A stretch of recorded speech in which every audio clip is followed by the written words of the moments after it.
Good morning, BookTube. It is Poetry Thursday. I like to read. You do too. Let's get readDANculous. Today I'm going to talk to you about the author Gao XINGJIAN, Chinese Nobel laureate. And I believe I've already done a little pastiche video on his novel Soul Mountain, Ling Shan, which I think a lot of people in the West know him for. However, he's primarily known for Chinese speakers as a playwright. We're going to look at one of his plays today called Snow in August. It is not a play in verse, however, it is full of verse, like a lot of Chinese, Japanese, Thai literature, a lot of poetry throughout. So there will be one stretch of poetry here towards the end. And this one has a title I wrote this years ago, I can't remember how many, called Gao XINGJIAN in Exile. It has a little epigraph.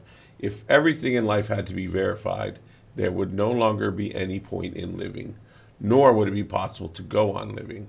Moreover, truth could be a captive bird that once held in the hand will die. That's from his Without Isms. Snow in August begins with the nun, boundless treasure, beating time with wood and fish to the recitation of a sutra, when Hui Nong arrives with the firewood and desires to listen, unable to attend mornings because of his labors. The monk in another story carries a woman across a river without hesitation, but Boundless doubts Hui Nong's intent and wonders what he can understand. Hui Nong: when we're thinking, we don't need to write anything down, especially with the profound wisdom of Buddha nature. How can it be explained by words? Why should literacy be a barrier? She decides to cut out his delusions. The night rain hits the banana leaves, the wind and the rain. When will they ever end? It is true, Hui Nong asks. Is it true, Hui Nong asks, troubles lead to Bodhi, and Nirvana is the other shore? Hui Nong seeks out patriarch Hongren and is set to pounding rice.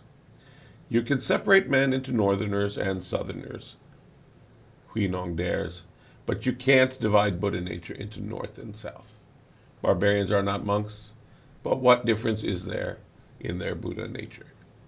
Dying Hongren intends to name as sixth patriarch one who writes a gatha.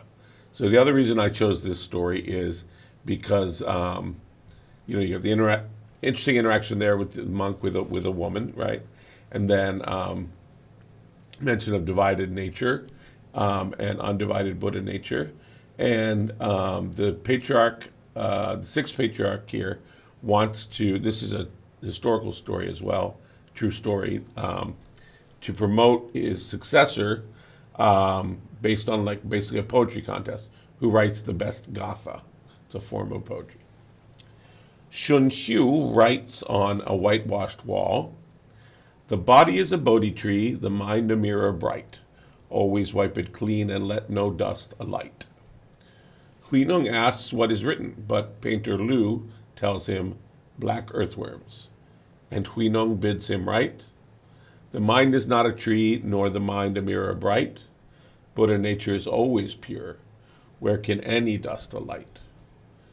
Hui Nong dares enter Hongren's room. Hui Nong is like a lowly, lowest of the low in the monastic hierarchy here. Although that's not always the reason you might be set to chopping wood and hauling water. That could be even an advanced person needs that sometimes. But anyway, he comes into the patriarch's room. Asked, he enumerates myriad things outside and inside. Master and I, a Xan, a thought in the mind. Hongren gives him the patched Kasaya robe of Bodhidharma, one after him by Huike, Sungsan, Daoshin. Those are all the patriarchs starting with Bodhidharma. Also the alms bowl. So these things he's giving him is not just any, alms bowl or robe. These are like major symbolically important articles. And mind you, of course, the monks don't own much more than their robe and their bowl. So He sends Huinong back to the south. Hui Ming chases him. So I think the patriarch might have known that this lowly guy jumping up to the top was going to put him in some danger. So he sends him away to the south. But Hui Ming chases after him. The water flows and flows, a strong wind drives the waves. Set adrift in a lonely boat, the Yangtze River it braves. The Dharma is mine to keep, I still have to run and hide. Even Buddha finds the world a trying place to reside. Maybe I misremembered, maybe this whole thing is in verse. Of course, I didn't read it in Chinese, so perhaps the translation was versified at some points and not at others. I think that might be what happened. I think I read this in 2007, now that I'm thinking, so it's been a while. Huinong breaks the alms bowl when caught by Hui Ming. Huinong, but who realizes, my quest is only for the Dharma, not the robe.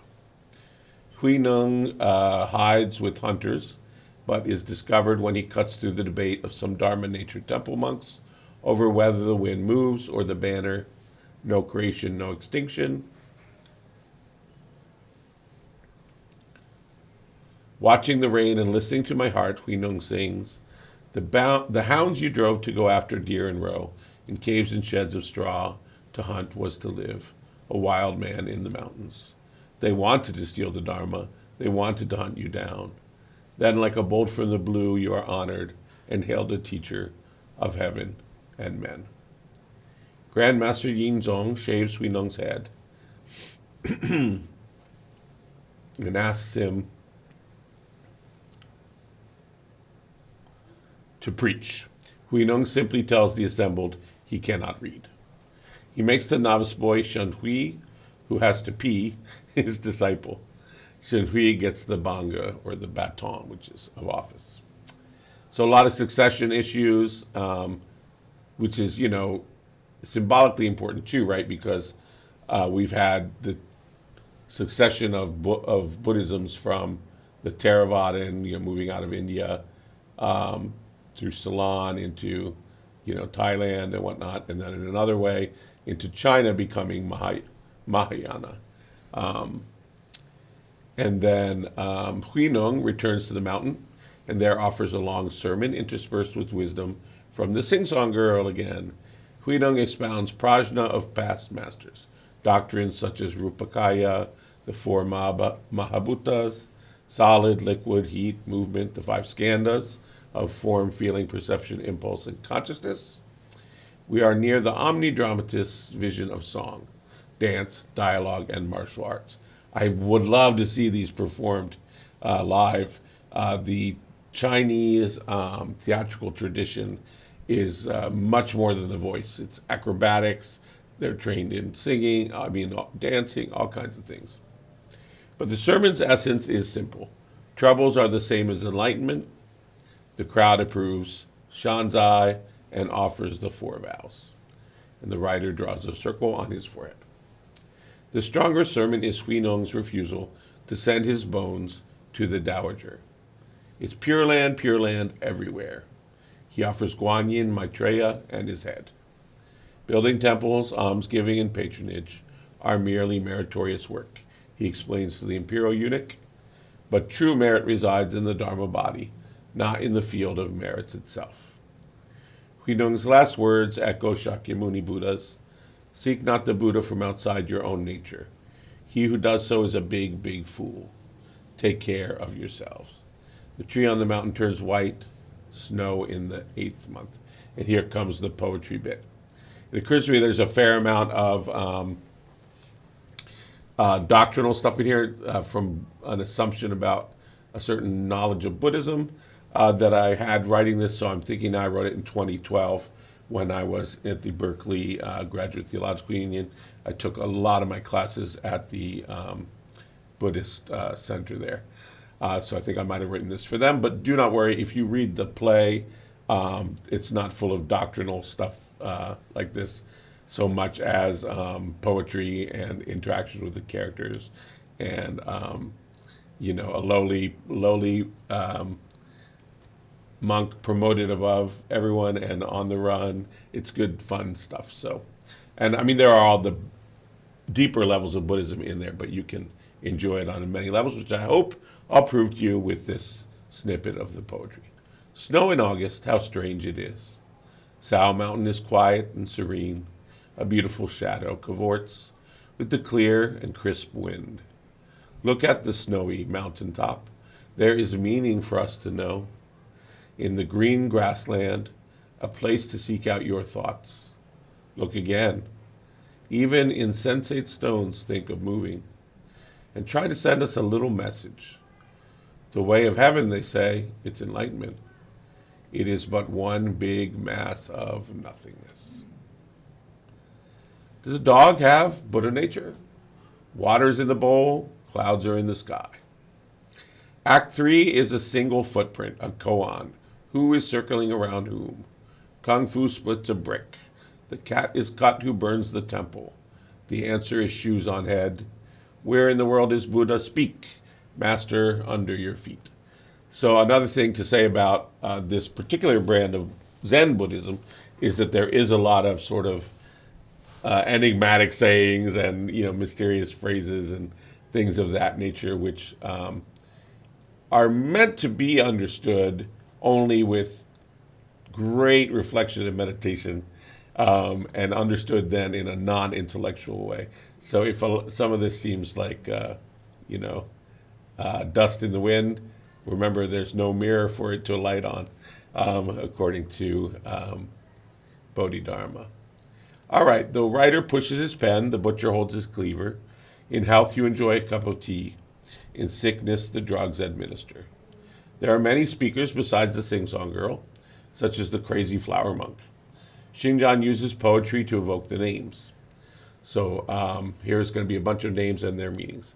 The names of Jianya Chan Masters, Cao Shan Bunji, which is Sao Mountain, quiet and serene, Qingyuan Shinsu, which is green grassland seeks out your thoughts, Shui Feng Yisun, on snowy mountaintops there is much for us to know, Shitu Shichuan, even insensate stones think of moving, and Tianhuang Wudao, the way of heaven, they say it's enlightenment. Even if the Tai Mountain falls in a moment, or the Jade Mountain refuses to die, collapse of Jade Mountain being a colloquialism for falling down drunk. So there you can see some of the playfulness of the Zen there. Smile sellers still sell their smiles. Paramita. Great wisdom is to reach the other shore. Great mercy is to have an ordinary heart. So the other shore is not just in this play, but in Buddhism is often a symbol of the nirvana, for lack of a better word. Or in some cases, the Pure Land, in the case of Shin Buddhism, things like that. Okay, one of the characters in the play, Fa He, describes the Sudden Enlightenment Platform Sutra Tan Jing, the major Buddhist sutra of non-Indian origin. While this work touches on many universal themes, it also represents possibilities for art that are traditionally Chinese. Gao Xingjian said, I am a Chinese writer, only one person, and I cannot represent others. The Chinese found objective correlatives for spirit long before T.S. Eliot. In landscape imagery and other art, Xinjiang is influenced by the classics of mountains and seas, folk tales like Wild Man and Huabun stories. Xinjiang makes major use of the freedoms possible in Chinese language, as he explains in his Case for Literature. Subjects and verbs can be transposed, whole sentences shuffled like mahjong tiles. Chinese uses many neologisms as well as attributives, complements, and subordinate clauses without preposition or binding conjunction. Articulation is more important in Chinese than verification. Xinjiang's versification? Is that a typo? Xinjiang speaks of a freer flow of language and of a tenseless eternal present of memory, buying a fishing rod for a grandfather. I'm quoting also quite a bit from, not just from his plays, but some speeches like his Nobel acceptance speech and stuff that I had also, other essays that I had read of his. His language borrows neuter eyes, is concise, not emotive, instant, in contrast to Western style he calls psychosemantic. In modern Chinese language and literary creation, XINGJIAN wrote, I set for myself one basic principle. It is I who speak the language, not the language speaking me. XINGJIAN is also a painter. Among the objects I look at, we find I. Among the objects I looks at, he means looks, so I as this third person thing. Among the objects that I looks at, we find I. Among the objects he looks at, we also find I. And among those you look at, we find I again. I and those objects exist concomitantly. The subject pronouns in Lingshan are confusing to some Western critics. XINGJIAN's use is creative, but is also more grounded in Chinese context. The he-I is contemporary. The you-I is objective. The you streams. Maybe at one point I'll do a video on translation, which I've done a bit of, not as much literary as I would like. And I've, been able to compare translations in the languages that I do read besides English. And there is this reluctance to include depths of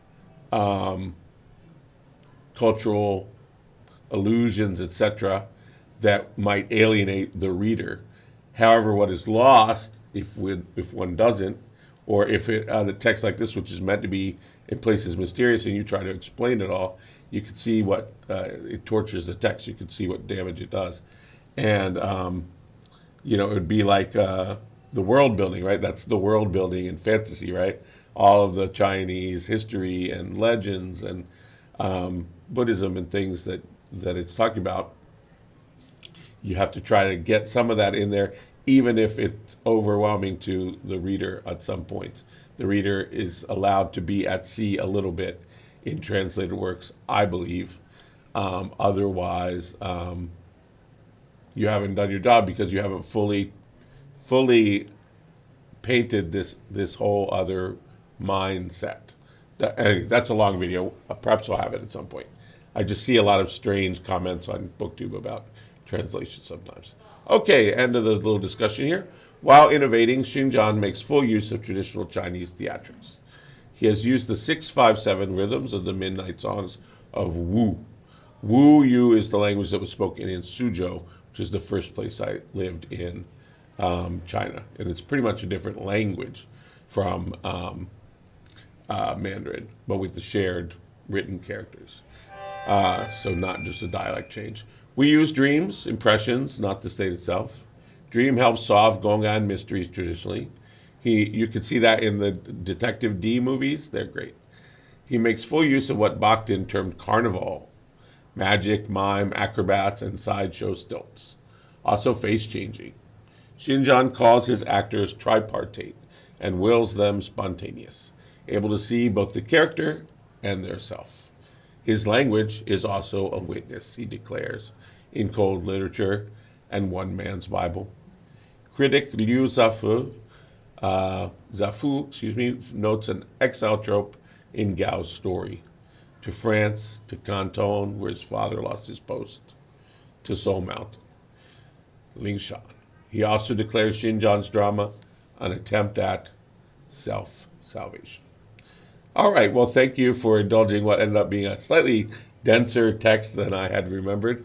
I'm happy to parse any of it with you if you're so inspired in the comments. I don't have a Voxer set up yet, but we can talk about doing that at some point for more lengthy exchanges, like you would probably result from some of these ideas. The main idea is you got this wonderful singing lady, you got this lowly monk cutting wood and elevated, beating grain, right, and then elevated to the highest rank on the basis of his little poem about the dust having nowhere to alight.